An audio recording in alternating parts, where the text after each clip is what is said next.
In the next little bit, we're going to be talking about buying an RV in as is condition and why you need to know what that really means. Plus, why buying a brand new RV could be a much cheaper, much better deal than buying a used one. All right, my friend from Cheyenne Camping Center just got back from the big RV industry shindig at the end of September last month. He's going to give us a download on it and why some RV dealers that you have definitely heard of cannot get new inventory. And why, as I mentioned, buying a used RV seems to be getting much riskier. We're going to also talk about how to keep from buying a rolling headache disguised as an RV. By the way, when you find yourself ready to buy and you want to deal with the best of the best in the way of RV dealers, none of them are better than Cheyenne Camping Center. None. When you buy from Cheyenne, there are no tricks, there's no gimmicks, no mystery add-ons, just the best brands, the lowest prices, and a family-owned, family-run dealership that's been doing it right since the 1960s. If you'd like to contact Cheyenne and see what they've got to offer, or any of my other dealers that I work with, America's most trusted RV dealers, scan the QR code over here or click on the link down in the description. That'll take you to the links to all kinds of things and my free RV buying resources page, along with my direct contact info and 24-hour voicemail. All right, let's dive in and talk about the current RV market and what you're walking into and how to walk out with the best deal possible. What's the typical process, if you will, from a dealer's perspective at Expo, and how is it different this year in 2025? At the risk of causing consternation with my friends at Forest River, who put out a press release 2 days ago saying it was unbelievably successful. They were overwhelmed with orders. I got to say, that was not what I observed. And certainly they weren't overwhelmed with orders if they're able to build things.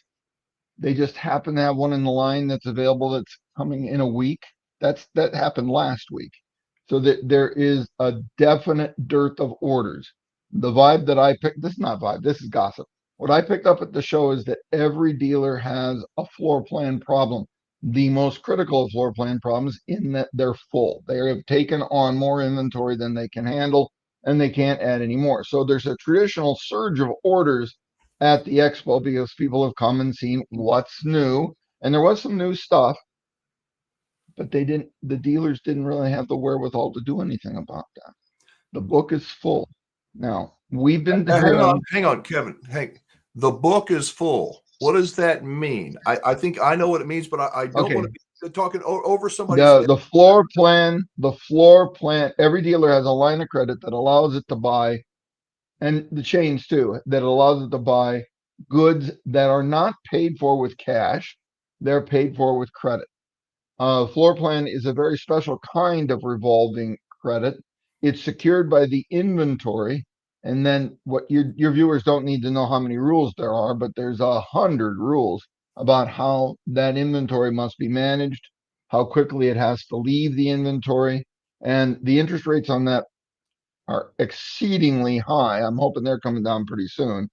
And so when the dealers got there and saw all the new stuff and were some of it was pretty cool, but they weren't really in a position to order anything because if they put an order in and their bank that's their floor plan lender, or in the case of the chains, their syndicate of banks, got the news that they just ordered $1 million worth of stuff, the floor plan lender would say to Forest River, that's the only one I have familiarity with, understanding it happened with Winnebago and Thor too. There's not any available space on that floor plan. The book is full. So they've reached And their so credit they limit. can't. Exactly. They can't order anymore. Now, we were exceedingly careful about that. And as you know, we've been through some pretty tough times over these last, and the academics, the university types said that the RV industry entered an officially academically defined depression last September, a year ago. So, yeah, it's been a rough and wiggly. We've got 22 of our states are in a recession. That means the other 28 have been doing pretty well. Your state, Texas, has been doing pretty well. But I think it's all catching up to everybody right now. But there's really, really good news coming the way. Who are our customers? the middle class, not the upper middle class, not the lower middle class, but the middle class who are about to enjoy the fruits of changes that happened in this calendar year. You maybe were familiar with the one big beautiful bill. Well, on Independence Day, the 4th of July, oh boy, things changed. So what you're saying, I guess the summary is the middle class has been decimated the last few years, decimated from the cost of living, just trying to stay alive, and so they've had to cut back. That's one reason the RV sales, because it's not a required item, has gone down. But because of the things that were passed in the big beautiful bill, we're going to see an influx of cash. We meaning the middle class, which is going to give us some money to go to Cheyenne Camping Center or wherever and buy an RV where it's more affordable. Cheyenne specializes in the middle class. I know I you mean, do. I have $80,000, $90,000 fifth wheels here. But my customers don't buy those very often. So what you're saying is, with this big beautiful bill passing on the 4th of July, the average consumer, middle class, me, I'm going to be better off financially, but I don't feel it yet, really. When will I feel this several $1,000 bump that's going to allow me to come to Cheyenne Camping Center maybe and buy a camper? Next year, when you file for your refund, you're going to receive a benefit according to the primary sources, Treasury, IRS, and the CPAs. If you're a taxpayer who gets tips, it's going to be worth $1,000 to $1,300 in your tax refund. Your tax refund is going to increase by $1,000 to $1,300 on average because of the change in the law, which was promoted on the 4th of July this year. Now, your total refund on average is going to be about $3,300, but 1,000 or 1,300 of that will be because you just got a tax cut because your income reflects tips. And not only will you get that as a tax refund in the new year, but your taxes will be lower about $100 per month going forward forever because of the change in the code. That's That interesting. work? Yeah, that works. And I pretty much follow that. So everybody in the middle class is going to see, hopefully they're going to feel it, but they're going to see an actual increase in the amount of money they have left over at the end of the month. They're not going to run out of.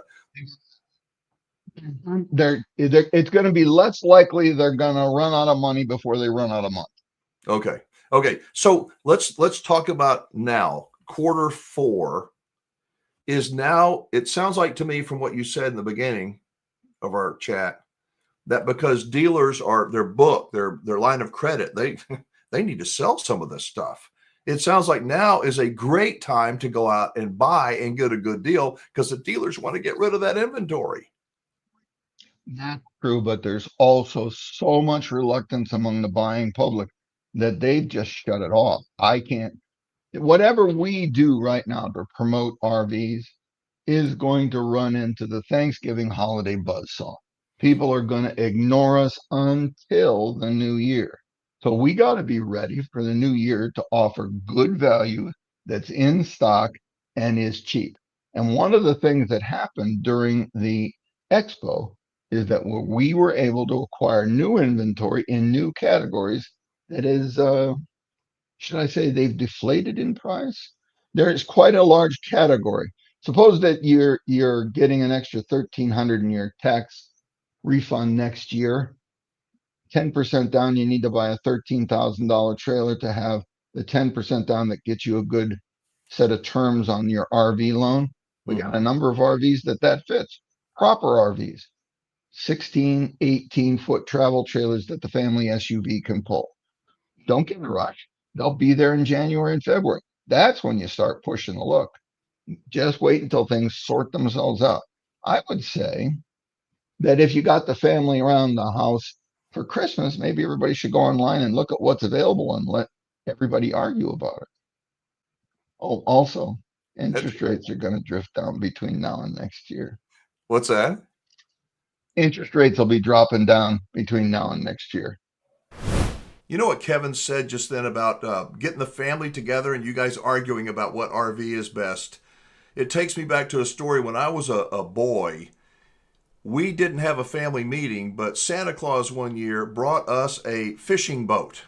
And it was a toy, a family toy that we used for many, many years. And we had so many great memories with it. I think that idea of maybe getting the family together as we get closer to the holidays and y'all go to a dealer, walk around, get online and start talking about it amongst each other and just start dreaming. A lot of value comes from that. Let's get right back into my video with Kevin Fraser. So everything's going to come together for the first quarter, not the fourth, but the first quarter. Okay, so I was up there with you in Iowa not long ago, and it looks like just from me just being a bystander looking around, it looks like you guys are in pretty good shape in terms of you're not just buried in all this terrible inventory. Because I know some dealers have got some stuff that I don't know how they're going to sell it, but you guys have got good products, not tons of them, but it looks like you have thought so far ahead. So when January comes, you're going to be, I guess, this sounds like maybe a sales pitch, but I'm not trying to make it one. You're going to be ahead of everybody else or most people because you plan for this. We plan to have fresh and cheap inventory for the new year. And that's what we've got. And so when people are ready, because people are still scared, this 4 years were terrible. McDonald's, look at the menu prices. Things are better now. Things are getting better right now. And as people realize that their household incomes have drifted up, that's when they'll decide that maybe the fun's not gone anymore. Our customers don't take trips to Europe. Our customers buy a camper and go to the woods or the beach. We're ready for that. What is the biggest mistake people might run into now if they're going, I'm going to buy between now and the end of the year? What do they need to watch out for, when they walk into a dealership? I mean, what kinds of red flags? Look, I heard this at the expo, but I've also been hearing it from a dozen different sources. Oh, more than that. There is a lot of horror show junk in used inventory everywhere. Grotesquely overpriced, problems that are insurmountable. The hangover of used has been worrying me for some years. The chains have decided to bolster or buoy their sales data, especially if they report publicly, by packing on inventory that is in no way related to its value. The price has nothing to do with the value. And we've discussed how the book value is insane. It's even worse than that. A lot of the stuff that's in inventory being offered to people as used RVs has never once enjoyed a prep by any competent dealer. That is to say, when we're offered a trade that came from, say, Camping World, we assume that no technician has ever turned a wrench inside of it. We assume that they didn't do anything before they handed it to the first buyer. And the whole time that the first buyer had it, nothing was ever serviced. So we know, we even have a profile on parts and labor, how much extra it's going to cost to prep that unit for the next owner so that they're not bedeviled by original problems. The world is stuffed with used inventory, and it's mostly stuffed on the chain dealers' lots. So I would even caution against buying used ones. At least look at what it's going to cost you to buy a new one. I'm running my totals, and oftentimes, same brand, I can sell a new one that's 2, 3, even 4 years old for what used ones are being offered for at the chains. I don't think they're getting the money for them. They're just stalled. Huge inventories. But, I'm not wanting to bash the chains, but you're right. Every day, maybe not every day, but multiple times a week, I receive emails and or phone calls, voicemails from people that have bought what they thought was a great used RV at a big chain store. And it is not great, but it is very used. And they have been completely hoodwinked. And now they're stuck with this thing. And they've got a 12 or 15-year note, Kevin, on these used RVs that weren't worth half of what they paid for them. Yeah, I go online and look at what they've got for offers. The chain stores that are local to me. Yeah, it's not that bad. Well, in some cases it is. Some of the stuff that's used and on offer is 50% more than it should be. but some of it's only a third more than it should be. But what worries me about all of these is they're being sold with a clause in the contract as is, and they're not doing anything. Oh, but we'll sell you for $9,000 this extended service plan. Well, the extended service plan doesn't cover pre-existing problems. And if there wasn't a proper inspection, and who defines what the proper inspection is? Oh, that'd be like good sand. You just stuck. It was a pre-existing problem. There's no coverage for it. I think used ones are pretty dangerous right now. The way Cheyenne Camping Center is looking moving into this fourth quarter, you guys are looking pretty good, and you've got stuff. Some people have told me, because I call your customers, that they are very happy. They save a lot of money, so your prices must be extremely competitive. Well, that's everything, isn't it? We try very, very, very hard to deliver maximum for minimum. What I got is a bunch of competitors that are making up prices, but that's always with us. 30 years, there's always somebody in some state that's offering goods for below dealer cost. It's always a come on. They're with us. They cause us trouble for a year or two, and then they disappear. All right, now there's quite a large number of operators. They don't have the goods in stock. They're not going to give you the option of inspection and taking it if it passes your personal inspection. No, they want the deposit up front. And they will say to you things like, oh, you'll get it in 6 weeks. Well, next year,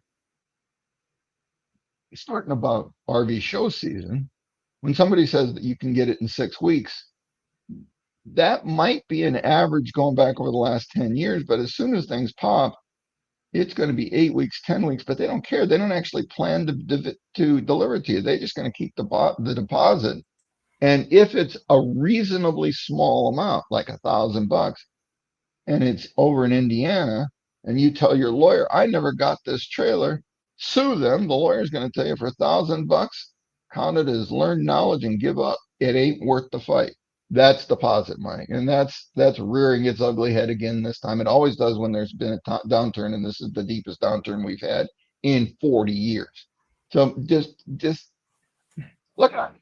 Just buy from a place like Cheyenne, where you don't actually have to pay any money until you pick it up. Man, I love my conversations with Kevin. He is so smart. So here is my takeaway for buyers. Be especially cautious with as-is used RVs, especially from the big chain dealers. A lot of those used RVs are simply junk. They are. And unless you are absolutely certain of its condition, consider getting a thorough third-party inspection. No inspection, no deal. And when it comes to deposits, don't just hand one over unless everything is in writing with clear terms that you understand, including the refund policy and the delivery conditions spelled out first. If anything feels fuzzy, slow down. Today's video, folks, was not meant to scare you. It wasn't. It was meant to let you know what can and does happen all too often. Now, in spite of what you may hear, there are great dealers out there. There are. Cheyenne Camping Center is definitely one of them. There's no deposit required ever to hold an RV. If you show up and it's not exactly as you expected, walk away. No pressure, no games. And that's how Cheyenne has been building their business since the 1960s. Why? Well, because that is how a great dealer builds trust. I'll say it again. If you want to buy from the best of the best, there are none better than Cheyenne Camping Center. No gimmicks, no hidden fees, just straight up honesty. And you won't find a better buying and owning experience anywhere. To contact Cheyenne Camping Center or any of the fantastic RV dealers I recommend, scan the QR code you see over here on the screen or find the link down in the description below. And make sure you drop a comment on today's video. I do enjoy hearing from each and every one of you. Thanks for watching today. Y'all be safe, have fun, play nice, and don't leave your good manners at home. I'll see you again soon in the next one.